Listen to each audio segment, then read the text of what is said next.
একটা সভ্য দেশের অন্যতম নির্ণায়ক হচ্ছে যে সে তার মহিলাদের এবং পশুদের কতটা সুরক্ষা দিতে পারে।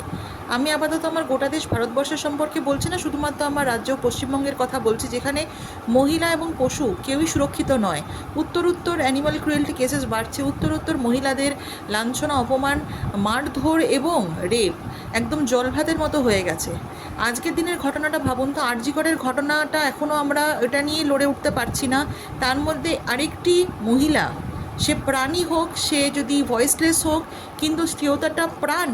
এইভাবে একবার ভাবুন, সে একটু লোকালয়ে ঢুকে পড়েছিল, আমরা তাদের জঙ্গলে বাড়ি বানিয়ে ফেলছি সেটা কোনো অপরাধ নয়, কিন্তু সে লোকালয়ে ঢুকে পড়েছে বলে তাকে এমনভাবে বর্ষা ছুঁড়ে মারা হলো যে তার শির দ্বারা ভেঙে গিয়ে হাতিটি 8 ঘন্টা কাতরে কষ্ট পেয়ে, অত বড় একটা প্রাণী সে যন্ত্রণায় কাতরে কাতরে মারা গেল।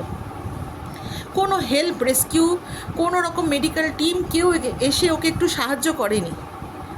ক্রাইমটা ওয়েস্ট বেঙ্গলে এত রাইজিং, এবং এটা নিয়ে আমাদের মাননীয় মন্ত্রী এবং মুখ্যমন্ত্রীর কোনো বক্তব্য নেই। এইটুকু পরিষ্কার স্পষ্ট যে এই মুখ্যমন্ত্রী না রাজ্যের মহিলাদেরকে নিয়ে ওনার কোনো মাথা ব্যথা আছে, না পশুদের নিয়ে আছে। ওনার কয়েকজন ভক্ত এবং তাদের সমস্ত চেনাশোনা লোক ছাড়া ওনার আর কাউকেই বিশেষ পাত্তা দেওয়ার প্রয়োজন বলে মনে পড়ে না। ইনি থাকলে আমাদের রাজ্যের কিচ্ছু হবে না, কিচ্ছু না। পশুরা আমাদের নিজস্ব সম্পত্তি না যে তাদের সাথে আমরা যা খুশি করতে পারি, বা তারা কথা বলতে পারে না বলে তাদের ওপর যা খুশি অত্যাচার করতে পারি। কাজে এটাও বিচার্য বিষয়। আপনারা প্লিজ একটু ভাবুন ব্যাপারটা নিয়ে।